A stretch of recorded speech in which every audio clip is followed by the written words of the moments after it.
Okay, please don't make fun of me because I don't have a mic. I just wanted to give a wrap up of what I read this year because I had fun and I have been struggling to get back into reading ever since I finished school, which was almost 3 years ago now. I finished college. And I was an English major, so I read a lot in college. Well, kind of. Hello. I didn't read all my books. My cat knocked my camera over. I didn't read all my books, but I read most of them. And so I was relying on my reading goals for the year. I was relying on my classes. Hi, baby. I was relying on my classes, and I wasn't really reading for pleasure. And so then after I graduated, I had to refine my love of reading. And you know how I did? I reread The Hunger Games. But that was 2 years ago, and I still wasn't reading that much. Last year I failed my reading challenge, which was 25 books. I mean, what? 24 books. The year before last year was 24 books. And I don't remember how many I read. But it doesn't matter because that's an arbitrary challenge anyways. But this year I wanted to read 25 books because it's 2025, and I read 33, and I had a good year. I accidentally had a Stephen King phase that I'm kind of still in because I'm reading The Shining right now while I'm listening to The Shining because I find it a little bit scarier to listen to it because I like the audiobook performance. And I just started reading Bridget Jones' Diary, which I'm not sure how I feel about. I'm also reading Abigail right now by Magda Szabo. Please hit me over the head if I pronounce that wrong. I'm sorry.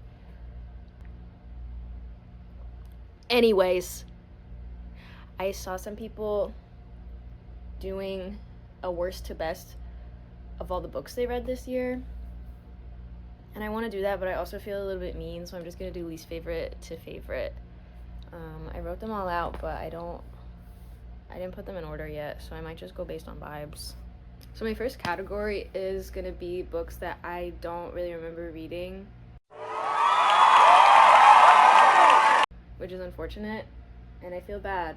But they are also all really short, and so I think I just read them all in like a day at the beginning of the year, and I just don't remember them. The first one I'm gonna list, and this doesn't mean they're my least favorite, I just can't rank them at all because I don't remember them.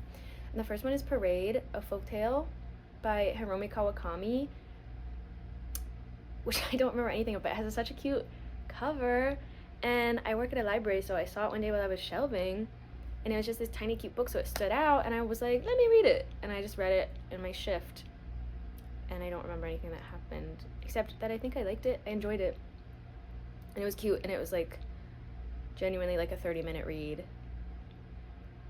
But I think it's also, I vaguely remember reading that it is either a spin-off or like connected to a longer book that the author wrote, which I haven't read and couldn't even tell you the name of, so perhaps I shouldn't have been reading this, but it was good either way. I just don't remember, and I didn't pick up anything else by the author like immediately, so no shade.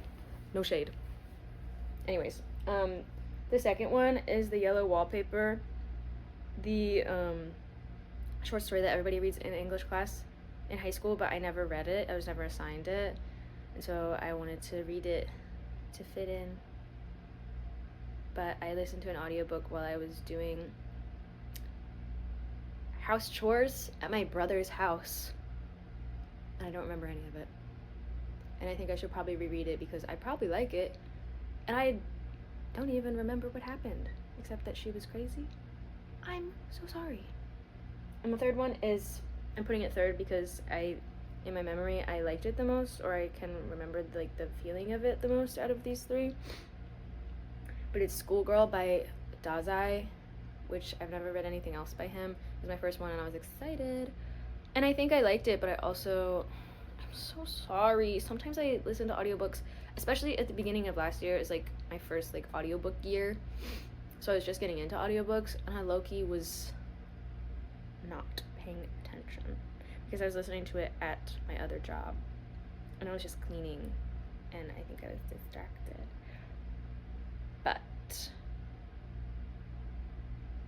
Oh well. I think I might just do like sections so I don't have to be like super mean. The next section I think is like fine. Like I didn't really dislike anything that I read this year, but there were quite a few that I didn't really care for, and I kind of only finished because I was a good amount through. I wasn't really like feeling compelled to read them. I'm so sorry about this. I can't remember what it's called. 1 second. So I read a book by Anthony Bourdain this year, and it was his one of his, I don't know if he has a lot of fiction books, but it was one of his fiction books, which I also just found while I was shelving at the library. And I don't really know anything about Anthony Bourdain. We have the same birthday, but I've never watched his show, and I've never read it. Was the Bobby Gold Stories by Anthony Bourdain, and I gave it 3 stars. I know I just said I didn't dislike anything I read this year, but I didn't like it. It was just very like, I don't want to call it cliche, but it was just like, girl, I get it. Like nothing was happening. It was just like this macho man and like kind of like an unconvincing romance for me. I just didn't really care. But I do want to read his nonfictions. I'm just not really feeling like super compelled. Like there's other things I want to read by other people. And I don't really have a connection to him. I feel like a lot of people love him so much, grew up on his show. I don't know that man. And I'm sorry. But he seems really cool. The other one, or another one that I read that I didn't really care for, was Little Fires Everywhere. I found it at a thrift store, and okay, I am not a prevalent book talk or booktuber person, and I just got back into reading this year. So all I knew was that I had heard of this book before, and I was like, let me read it. Freaking Reese Witherspoon. No hate, I'm sorry. It was just very like mom-core. And it was fine. I was entertained, I think. I don't have anything to say about it except that it was fine, but I also kind of hate it in my memory. I don't know. And then this is, I don't know if you guys are gonna be mad. I also read Tomorrow and Tomorrow and Tomorrow this year, and I didn't like it. I'm sorry I said I didn't dislike anything I read, and now I'm saying I hated all these books. I did not like, I found it a little hard to get into, and then I really liked like what would be act 2, I suppose. I really liked it. I was really enjoying like the making of the video games, and then spoiler, the shooting. What am I supposed to do with that? Kind of just pissed me off. I just didn't like it. It made me really angry.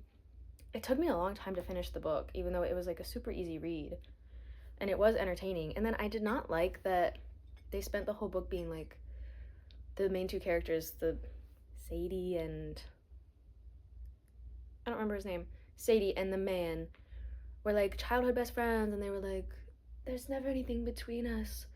We have this special relationship, it transcends it. And then at the end of the book, he was like, well, I have a crush on you, and I always thought we would be together, and what do you mean? We're in love. What? It kind of ruined it for me. I know that happens often, but it didn't need to happen in my book. You know? It didn't need to happen in my book. It just didn't need to happen. And then I also read The 7 Husbands of Evelyn Hugo this year because I guess I was just exploring popular book talk books. I listened to it too. And I did enjoy it. And I did like the characters. But I also was just like, this is just Elizabeth Taylor's life. And I know I'm sure there's been discourse about that already. Whatever. People have probably discussed it. Inspiration. Whatever. It's out of my head. And I love lesbians. It's out of my head. I don't care. I don't have anything to say about it, frankly. I also read, I thought I had it, but I guess I don't. The Curious Incident of a Dog at Nighttime. I think I gave it back, or I exchanged it back at the book exchange because it was fine. It was just a little, it wasn't really my cup of tea. It wasn't really my style of book. And I'm still trying to discover what my style of book is. That's all I have to say about that as well. So those are kind of my bottom of the barrel books for this year. I think my next section up is that for some reason I had a crazy like memoir era this year. I was reading a lot of memoirs, and I love to read or to listen to an audiobook read by the author, especially when it's a memoir. So I read like, I don't know, like 4 or 5 this year. And I think I enjoyed them all. Don't get me wrong. But I think that they probably all sit at this next ranking. Like, they're better than fine. I liked them, but I don't think any of them were really my favorites of this year.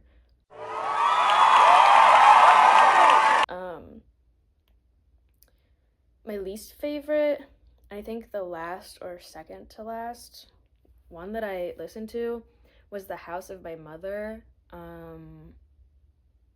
Sherry Frankie, which was a little crazy because I remember I wasn't like a fan of the channel or anything, but I do remember it like unfolding in real time, and it was crazy, and I feel bad for her, but I'm glad she's in a good place now.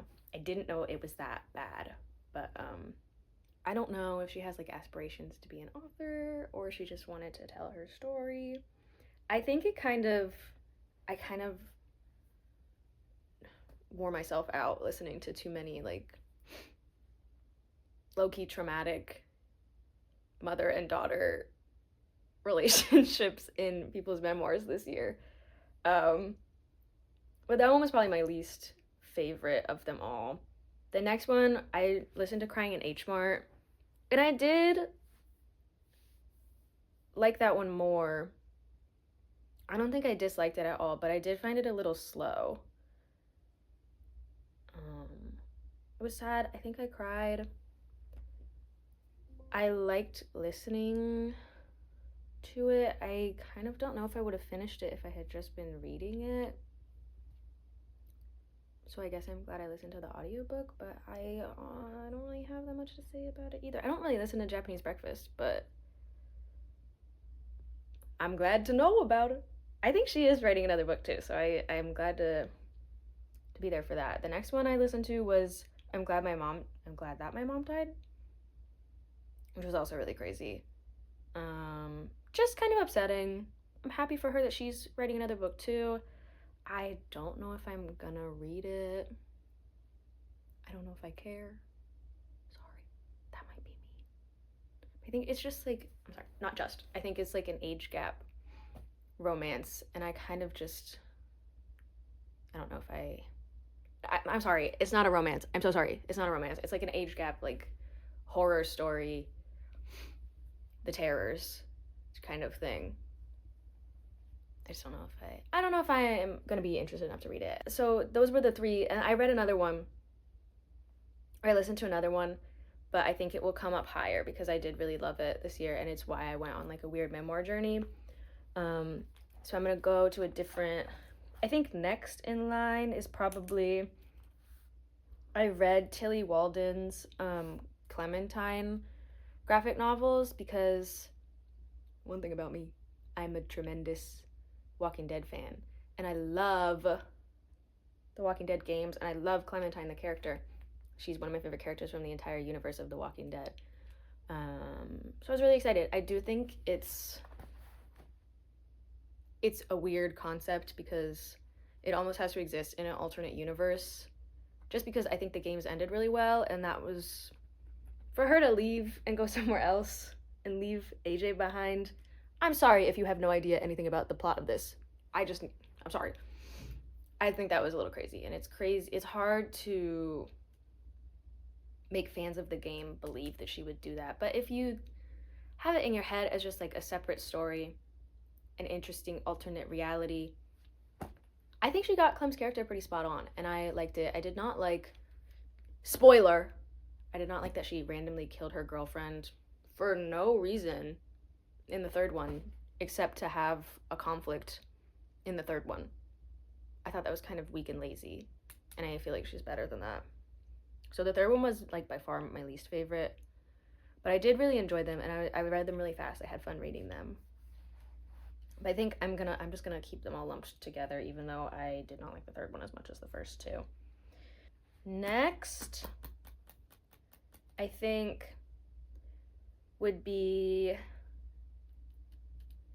I read The Lottery by Shirley Jackson, but I ended up reading the graphic novel adaptation of it that I think her son or her grandson did the art for. And so I've never read just the straight short story. I had just heard about it. People were talking about, I think when Quentin Tarantino was accusing the Hunger Games of plagiarizing Battle Royale, and everyone was like, what the fuck are you talking about? They didn't make up that concept. People were talking about The Lottery, and I was like, wow, I've never heard of this. Even though I have read a couple Shirley Jackson books, I'd never heard of this one. So I wanted to read it, but the only copy I could find at my library was the graphic novel. And I liked it. I wish it was longer, which maybe isn't fair because it is just a short story. But I thought there was going to be a bunch of violence and kids dying. But that did make the ending more harrowing, I guess, because I didn't think it was going to go like that. Anyways, I think my next favorite is Open Throat. I don't remember the author, I'm sorry. I'll put it on the screen. But I listened to that as well. It sounds like I didn't read anything. I promise I read like a good mix of audiobooks and actual books. Not that there's anything wrong with audiobooks. But this was really interesting. I just randomly saw it on Spotify when I was looking for a new audiobook to listen to early in the year. And it's from the perspective of a mountain lion, I think. A gay mountain lion on the outskirts of a city. And I really loved the voice in it. Like the voice of the text, not the audiobook performance was really good too, but I loved the voice, I loved the character. I thought it was a really interesting idea. It was fun, it was really short, it was easy to read. I feel like it might end sadly, but I can't remember. But I recommend it, it was good, and it was pretty new, I think. It came out in the last couple years. I think these are kind of tied. As I mentioned earlier, I went on a horrible Stephen King journey this year. Oh, it's not horrible, but my coworker was nice enough to lend me her like vintage Richard Bachman collection that had 4 of his, should I call them novellas or shorter novels, whatever, in them. It had Rage, Running Man, The Long Walk, and something else, but I didn't read that one. I only read the other 3. Running Man was my least favorite, so I think I'm gonna put that one next. It was good, but I read it after the other 2, and I really loved the other 2, and so I just felt less connected to that one. There was a scene in it where he's like squiggling through the sewers, which was very tense and very intense. But I just wasn't as connected to it. I was a little more bored than I was with the other 2, but it was still really good. And then the other one that I was thinking might be tied with it was a book called Worry, which I listened to the audiobook of. I can't remember the author for that one either. It was good. It was odd. And I'm always intrigued by stories about sisters because I don't have one. I have a brother. And I feel like the dynamic is a lot different. This one was weird, but I thought it was very spot on generationally with the language, and I liked it, and I liked their dynamic. Would recommend. I read Bunny this year. The first one I have. I still have it with me. I read Bunny. And I really didn't like it at first. I thought it was too weird and quirky, but then they started going like Frankenweenie-ish and like exploding things, and I ended up really liking it. And I switched back and forth between the audiobook and the regular book. Some of it is just so like quirk cringe, and I know that's on purpose, that I was like a little annoyed at times, and I found it a little too annoying at times, but I liked it. I liked its weird sapphic undertones. I had a lot of fun. I think it was the first book I read this year that I was like, wait, reading is fun. It doesn't have to be all tragedy and intellect, you know. I was just having fun for the sake of having fun. And I'm excited to read the sequel, but I haven't gotten it yet because I've been too busy on my Stephen King journey. Do you see why I called it horrible now? Anyways, I think those are, it's time to enter a new section, which is, I really liked all the ones that I've left. These are my favies. So, I think next is probably To Kill a Mockingbird, which I have never gotten so many comments from, because I kept reading it in public because I'm performative. I've never gotten so many comments from people while I was reading a book being like, that's the best book ever, oh my gosh. And it was always like 60-year-old people, and I had to be like, I've never read it, which isn't embarrassing, but I just had never read it before. I've seen the movie. It's great, obviously. It's a classic. It's awesome. It kind of took me a while to read, I feel like, for how long it is. It's a little, like, condensed, you know? Like, it's a little... The pages are very, like, packed together.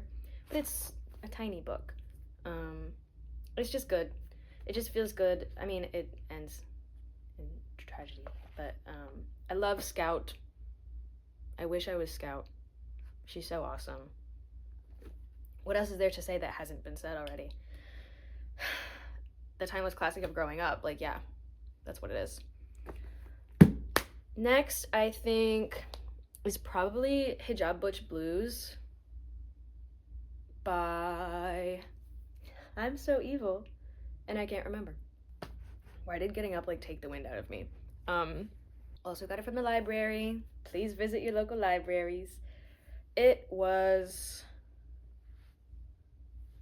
I want to say intense, but I also don't want to say intense. It was nice. It was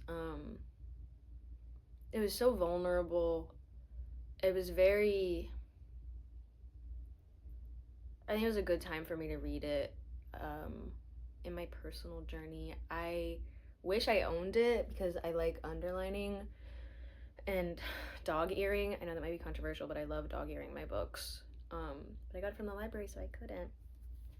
But there's a bunch of parts of it that I just had to take pictures of because I wanted to bring it to my therapist and talk about, because it's easy to relate to.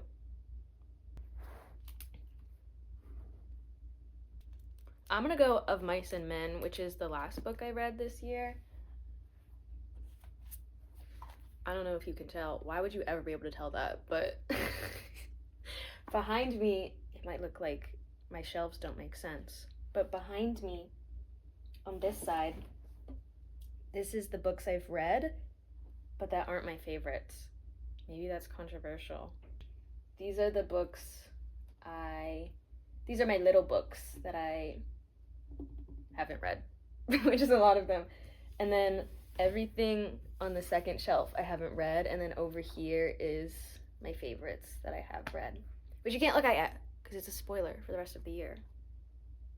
So I'm not going to show you B footage of that. Anyways, I think I read it like last week or the week before. It only took me like 2 days. It's 100 pages long. It's good. This is my first Steinbeck, and my whole life my mom's been like, he is so depressing and everything he writes is so depressing. And I was like, you're being dramatic. She was right. She was right. It was just like, it just put a little pit in my stomach, and it was just like, it's like, you know where it's going, but you can't be 100% sure, and you don't want it to happen, and you're like, this is just sad, buddy. But it was good. I don't want to say I enjoyed it, because it was generally a very unpleasant experience to read, just because it was just sad the whole time, and everybody was so angry, and there was so much yelling. But I guess that's a testament to how much I like his writing style. I did underline,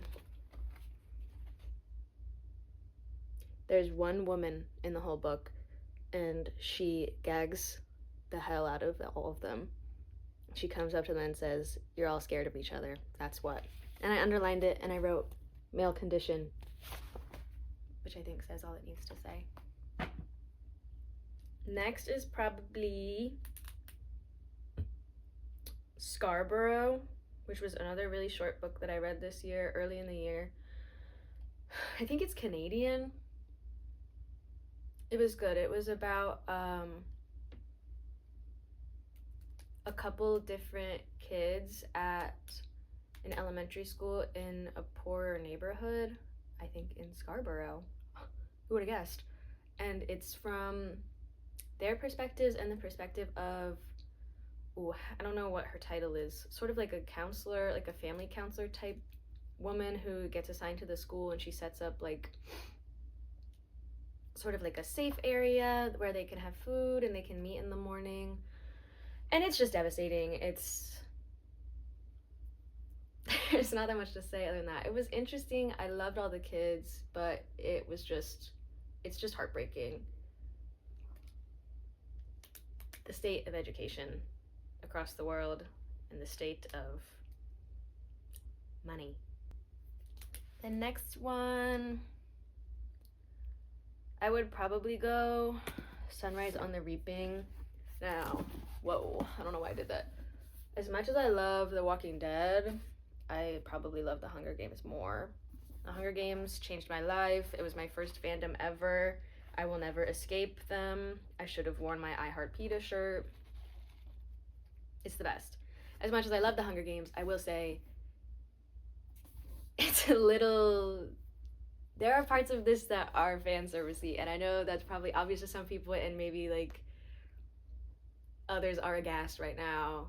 But I feel like obviously it's a little fan servicey for her to keep at this. Not that I'm ever gonna complain. I love you, Suzanne Collins, and I think you handle it so well. It doesn't feel like blatant fan service, and it doesn't feel unearned. I think you fit it all into the story in a way that makes sense. Like, obviously these characters have to come back. They were all alive. They were all there. And I do think it's really cool to see the first failed revolution and how it laid the groundwork for the actual one, and how much Katniss was really just a pawn, a lucky pawn to come across the line of fire of these scheming revolutionaries. It's awesome. And I love Haymitch. It was very sad. I cried a lot. I liked it better than Songbirds and Snakes. And when I was reading it, it gives the same feeling as the first time you read the original Hunger Games. The games feel like they give you the same vibe. Like you can smell the grass and you can feel the terror. So it was good. And I think it's mean to write it off as just fan service. I don't think that's why she's writing them. I mean, maybe she needs money. Probably not. Maybe she wants money. But she also just writes when she has something to say. And girl, yeah, propaganda is everywhere. There's also some interesting notes on like AI in this, if you're reading it with an earnest and open mind. The dangers and fears of AI that we all have are in this, and her name is Luella McCoy. My next favorite was probably Everything is Tuberculosis by John Green. I love John Green very much, and he's probably my favorite audiobook listen because he's got a great voice. It's so melancholic and earnest, and I love listening to the Anthropocene Reviewed, the podcast, and the book, even though there's a lot of overlap between the two of them. I'd recommend both. I think they're great listens, and they really tug at your heart and make you feel, to me at least, I like to listen to them when I'm walking, and I feel like they're very grounding because he's a very hopeful person despite all of his depressive tendencies.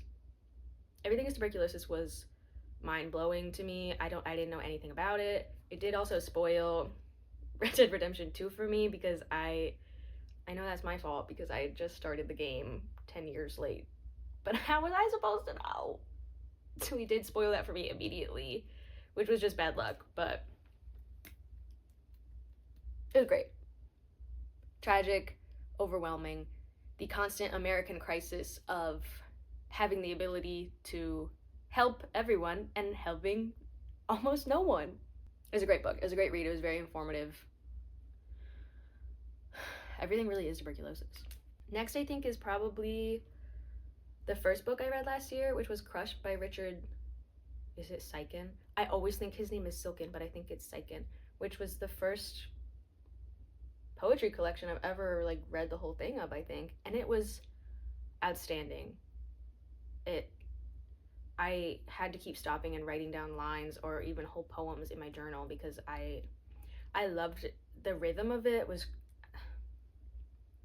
I know it's very popular and a lot of people have read it, but I think more people should. I'm not really a poetry person, and I thought it was wonderful. Next, I think, is probably the fourth memoir audiobook I was talking about earlier, which is Down the Drain by Julia Fox. It's actually Julia Fox's fault that I entered a memoir era because her life story is so freaking cool and her memoir was so good and so well written and so addicting to listen to that I became obsessed with her for months afterwards, that I was chasing the feeling of that book and all the other memoirs I read afterwards, and I just couldn't find it because she's very singular. And I missed the feeling of reading that book. It was crazier than anything that's ever happened to me, which I am thankful for. I think next is probably, and this might be controversial, I don't care, but it's probably Rage by Stephen King, the banned book. I think people are really too intense about that book. So that's his school shooting book. I think it was the right thing for him to pull it because a couple of school shooters were found with it in their locker or whatever.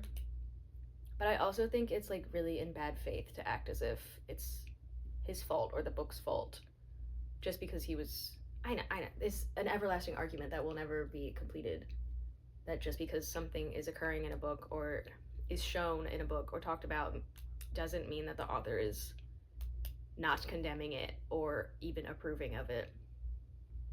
Whatever. I thought, and I know this is probably bad, but I thought the main character was very charming. It was funny. I thought the classroom dynamic was freaking awesome, for lack of a better word. It was so short, but it was so punchy. And I think what I really like about Stephen King, at least right now, and I've only really read a lot of his early, I haven't read anything past the Millennium, I don't think. What I really like about him is that he is just weird.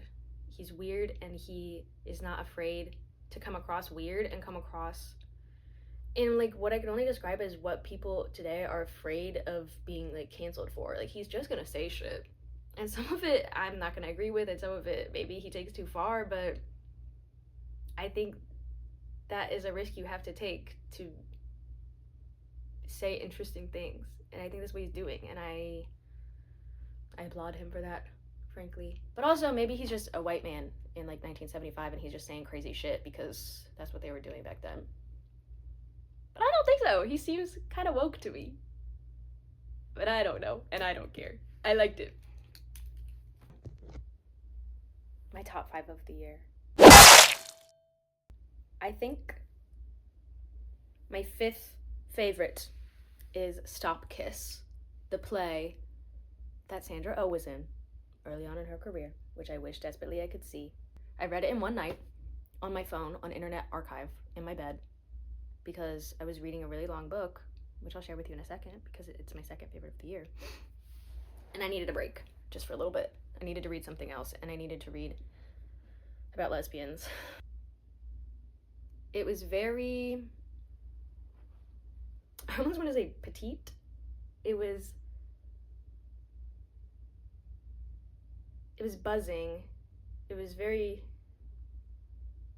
was like what I would want from Rent, because I didn't grow up on Rent. I just watched it for the first time when I was in college, and I don't care that much. I'm so sorry. I don't care about Rent that much. This is like what I would want from Rent, meaning it was about lesbians. It was about a hate crime, but they survived and they moved forward together, and it was beautiful, and it reminded me how wonderful and beautiful and special being a lesbian is. It made me happy, and it was really fun to imagine Sandra Oh in it, and I love that she loves playing gay women so much. I think it's sweet. My fourth favorite, also extremely short, that I read in one night in my bed was Brokeback Mountain, the short story that the movie is based on, which I love that movie so much. I love that movie so much. It's genuinely sickening, and the book added a whole nother layer of sickening horror and love for the content that I didn't have before. There are a couple of lines in it that don't make it into the movie that made my heart blossom even like tenfold towards freaking Ennis Del Mar and freaking Jack Twist. I love those men. I love that story. And I would super recommend the short story, even if you haven't seen the book. I mean, the movie. I also got it from my library. I love the library. And it was great. Okay. Okay, guys. Okay. Number three. It was the start of my Stephen King journey. I'm sorry I love Stephen King so much. It was The Long Walk, which the reason I got into Stephen King this year is because The Long Walk was coming out. People were loving it. I love Cooper Hoffman. And I love, I forgot David Johnson's name, but I love Cooper Hoffman and David Johnson so much. And I wanted to read the book before I watched the movie, because when I read it, I freaking loved it. It made me fall in love with Stephen King. I was like, wait, why is he awesome? My dad was like, well, duh, he's so popular. And we were all like, well, that doesn't mean he's awesome. But in fact, he is. He's so good. I love his style of writing. I think he is a gay ally, if not in possession of a gay bone himself. It was so fun. I love the characters. I love every once in a while to just read like a completely male story, you know? Because sometimes Stephen King can be a little like, her boobs bounced breastily. But he can't do that if there's no women in it. He still did do it a little bit because there were like 2 women for 2.5 seconds. But for the most part, it was just men. And the characters were just great. It did make me perhaps enjoy the movie less than I would have, just because they cut out so many of the best parts. And they made it a little less gay, which I think was crazy in the year 2025, that his book was gayer in like 1979 or whenever he wrote it. It was so good though. I've been recommending it to like everyone I know. I'm trying to get my brother to read it. I'm trying to get my friend to read it. It's so good. I had so much fun. And it's haunting, quite frankly. And honestly, it also is like the Hunger Games and Battle Royale. So suck on that, Quentin Tarantino. Get a life. Okay, drum roll, everybody get excited. I only have 2 left, and they're both on my favorite shelf right now. They're almost tied, but The Stand is number 2, I think. Look at this. This is the longest book I've ever read. The Stand, the complete uncut. It was October, and I was supposed to read, in my head, I was supposed to read Interview with a Vampire. I was scouring bookstores for a cute copy of Interview with the Vampire because all of the covers are ugly. Do I have it? All of the covers are ugly, and I eventually had to just spend $10 on this one, even though it's ugly. I read like 20 pages of it, and I was like, I don't want to read this. I want to read the Stephen King book. Because I had the Stephen King bug, and I was trapped in it. And so I read The Stand, and I loved it. It's freaking sprawling. It's awesome. It's sort of ableist. And yet, all you can say is and yet. It's just epic. It feels so good to sit with it and live in this universe. I put off finishing it for like a week because I didn't feel like leaving yet. I didn't want it to end. I cried. I could not predict who was going to die at all. I was wrong about everything I predicted. It also just feels, there's so many characters in this that just feel so wise, which maybe sounds dumb, but it's just so nice to listen to them, and I just love their perspective. I love the apocalypse. And I wasn't even, for a while I was upset because I wanted there to be zombies because I love the zombie apocalypse. Obviously, there's no zombies, it's just people, and it's just barren. But it's still so awesome. And honestly, what's crazy is like, this much of the book is just build up. It's just building and building and building, and for a while I was like, when is something gonna happen? Like, I'd say like the first 500 pages I was just sitting there waiting for things to happen, and then I hit like 600 or so, and it was like I couldn't put it down, and I just wanted to know everything. I was so locked in. I was so excited, even though my favorite character died way earlier than I thought he was gonna die. I didn't think he was gonna die at all. I thought he couldn't die, and then he died. And I miss him still today, and that's also why I cried in the book. It's just freaking awesome. I had so much fun reading it. I haven't felt like that connected to or like into a book since I read The Hunger Games when I was little. And I think that's telling. But still, it wasn't my favorite book of the year because I read True Grit this year, and it just makes me smile. This cover is insane. It's so cute. I read this, I think, probably right after I finished Red Dead Redemption 2 and 1, because I played both. And I still am kind of in a cowboy phase. I love the Wild West. I love cowboys. And this is just, I underestimated it. I didn't think I would care about it at all. I'd known about the movie for a while, and I just didn't care. And then I was walking through the bookstore, and I saw this, and the cover was just so cute. I was like, shit, I guess I'll try it. And it makes me like tear up a little just thinking about how much I loved it. It's just so sweet, and it's so funny, and the characters are so vibrant and silly, and it's not even racist. A Western that's not being mean. It's just nice. It's just awesome. And it makes me happy to be a girl. And I wish I could eat it. So that was my 2025 in books. I had a great year. I had a lot of fun. I honestly forgot that I had read a lot of these, and looking back over it was even more fun because I remembered everything I did. I remembered all the stories I had, and I am really enjoying reading lately, which makes me really happy. And I hope I have as good a year, and frankly even a better one, in 2026 of reading than I did this year.